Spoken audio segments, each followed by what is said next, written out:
మన ప్రభువైన యేసుక్రీస్తు వారి శక్తి కలిగిన నామంలో మీకు ఉదయకాలమందు హృదయపూర్వకమైన శుభాలను తెలియజేస్తూ ఉన్నాం. అందరూ బాగున్నారా? సంతోషంగా మీ జీవితాన్ని మీరు ప్రతిదినం గడుపుతూ సంతోషంగా జీవిస్తూ ఉన్నారా? ఒకవేళ మీరు సంతోషంగా ఉంటూ ఉన్నట్లయితే మీకు మంచిది. మీ పట్ల దేవుడు కనికరము చూపి ఇంకా అనేకమైన కార్యాలు, అనేక అద్భుతాలు, మహా గొప్ప కార్యాలు మీ ఎడల జరిగించునుగాక. ఆమేన్. ఒకవేళ మీరు సంతోషంగా గడపలేకపోతూ ఉంటే ఇది ఎంతో విచారించవలసిన విషయమై ఉన్నది. ఎందుకంటే లేఖనాల్లో మనం చూస్తున్నట్లయితే కీర్తనల గ్రంథం 37వ అధ్యాయం 4వ వచనం, యెహోవాను బట్టి సంతోషించుము, ఆయనే నీ హృదయ వాంఛలను తీర్చును. అవును ప్రియ సహోదర సహోదరి, దేవునిని బట్టి జీవితంలో మనం సంతోషింపవలసిన వారమై ఉన్నాం. మనం అలాగా ప్రతిదినాన్ని గడుపుతూ సంతోషంగా జీవించకపోతే దేవుడు మనకు విముఖుడవుతారట, దేవుడు మనకు దూరముగా ఉంటారట. వీరు కృతజ్ఞత లేని ప్రజలని దేవుడు వారి పట్ల ఏ కార్యము చేయక మౌనంగా ఉంటారని దేవుని వాక్యములు స్పష్టంగా తెలియజేస్తూ ఉన్నాయి. ముందుగా మనం చూస్తున్నట్లయితే యెహోవాను బట్టి సంతోషించాలి. ఇరుకులు, బాధలు, నష్టాలు, కష్టాలు, వేదనలు ఎన్ని ఉండినప్పటికీ మనం దేవుణ్ణి కలిగి ఉన్నాం కాబట్టి, ఈ దేవుడు ప్రభువైన యేసుక్రీస్తు, ఈ దేవుడు లోకములో ఉన్న వాడి కంటే కూడా గొప్పవాడు కాబట్టి అన్నిటినీ మన పక్షముగా అధిగమించగలడు, అదిమి పట్టగలడు, అధమములను త్రొక్కగలడు. కనుక ఈ దేవుణ్ణి మనం కలిగి ఉన్నందుకు సంతోషించాలట.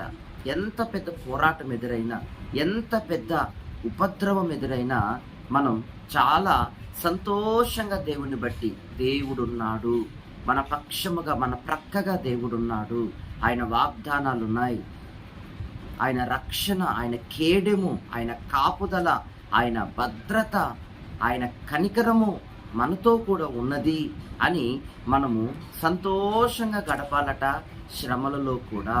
ఎందుకంటే ఇజ్రాయేలు ప్రజల్ని దేవుడు అరణ్యములోకి ఎందుకు తీసుకుని వెళ్ళాడో తెలుసా? వారి హృదయములో ఉన్నది వారిని శోధించి పరీక్షించి వారి హృదయములో ఉన్నది తెలుసుకోవడానికి.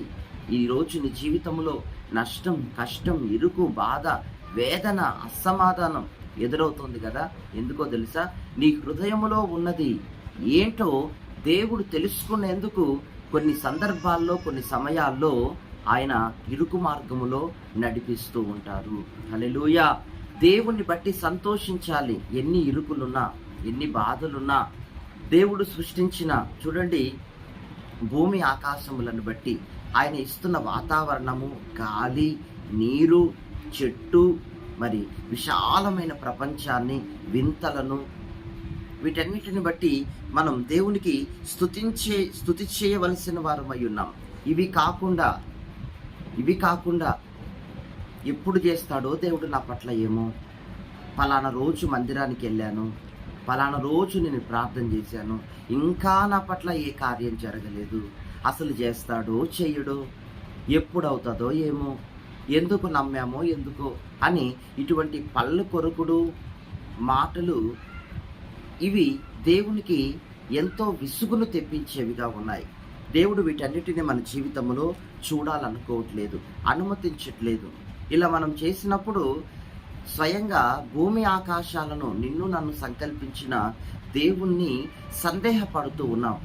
ఆయన బాహుబలాన్ని, ఆయన కార్యాన్ని, ఆయన చిత్తాన్ని మనం ప్రశ్నిస్తూ ఉన్నాం, సందేహపడుతున్నాం, అనుమానిస్తున్నాం, దేవుని విమర్శిస్తున్నామని అర్థం.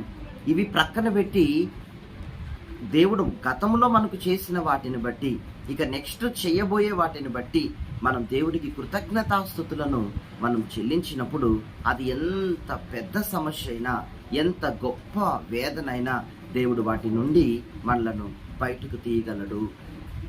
ఆ విధానాల్లో దేవుడు మనలను చాలా చాకచక్యంగా నడిపించగలడు. ఆయన కృపను మన పట్ల కుమ్మరించగలడు. ఎందుకంటే ఆయన హృదయ వాంఛలను తీర్చేవాడట. దేవుడు నీకు ప్రసాదించిన జీవితాన్ని బట్టి, గతంలో చేసిన వాటిని బట్టి స్తుతిస్తూ, ఈరోజు దేవుడు చేసిన దాన్ని బట్టి, ఈరోజు ప్రభా ఈ దినమిచ్చినందుకే స్తోత్రం, ఈ ఆయుష్ ఇచ్చినందుకు స్తోత్రం, ఈ బలం ఇచ్చినందుకు స్తోత్రం, ఈ కుటుంబాన్ని నాకు ఇచ్చినందుకు స్తోత్రం, ఈ మంచి భార్యను, ఈ మంచి భర్తను, ఈ మంచి పిల్లలను, ఈ మంచి సంఘాన్ని, ఈ సహవాసాన్ని నాకు ఇచ్చినందుకే స్తోత్రం అంటూ ఉన్న వాటిని బట్టి దేవునికి కృతజ్ఞతలు చెల్లించాలి. అలాగే రాబో కాలంలో కూడా ఇంతకంటే గొప్పవి నువ్వు చేయగలవు, చేసే దేవుడవు అని మనం దేవుని సన్నిధిని కృతజ్ఞతతో ఆయన్ని స్తుతించినప్పుడు మన హృదయ వాంఛలు నెరవేర్చేవాడు. ఎందుకంటే ఇప్పుడు కూడా మీరు ఖాళీగా లేరు. ఎందుకంటే అనేక వాంఛలు మీ హృదయాల్లో గూడు కట్టుకొని ఉన్నాయి. అవన్నీ నెరవేర్చబడేందుకు మీరు ప్రార్థిస్తున్నారు, రహస్యంగా కన్నీరు విడిచి దేవుని సహాయం కొరకు అర్థిస్తున్నారు. కనుక నెక్స్ట్ వాటి విషయంలో దేవుడు తన మనస్సును పెట్టి తన కార్యమును ముగించే దేవుడుగా ఉంటూ ఉన్నారు. ప్రతి కార్యం పట్ల దేవుని స్తుతించండి. అప్పుడు మీ హృదయ వాంఛలు నెరవేర్చబడతాయి. గొప్పగా మీరు ఇంకా దీవించబడతారు. మీరు సనిగినప్పుడు, సంశయించినప్పుడు, మరి స్వయంగా వ్యక్తిగతంగా ఇండైరెక్ట్గా దేవుణ్ణి మీరు ప్రశ్నిస్తున్నారు, దేవుణ్ణి మీరు విమర్శిస్తున్నారు. అలా మీరు విమర్శించేవారైతే, విమర్శల వర్షము కురిపించేవారైతే దేవుడు మీ పట్ల ఎన్నడూ ఏ కార్యాన్ని చేయలేడు. ఎన్నటికీ మీ పట్ల ఆయన తన యొక్క బాహుబలాన్ని చాపలేడు అన్న మాటను మనం గుర్తుపెట్టుకోవాలి. హల్లెలూయా. ఇండైరెక్ట్గా మీరు అవిశ్వాసాన్ని వెల్లడి చేయొద్దు. మీరు ఎక్కడున్నా ప్రభా ఇది నువ్వు చేయగలవు, ఇది నువ్వు చేస్తున్నావు అనే పాజిటివ్గా విశ్వాసపూర్వకంగా మీరు ముందుకు వెళ్ళినప్పుడు ఆ విశ్వాసమే మీకు గొప్ప విడుదలను, విజయమును, గొప్ప ఆరోగ్యాన్ని ప్రసాదిస్తుంది. ఆమేన్. సంతోషంగా చెప్పండి దేవునితో. మీ స్లాంగ్ దేవునికి అర్థమవుతుంది, మీ భాష దేవునికి అర్థమవుతుంది.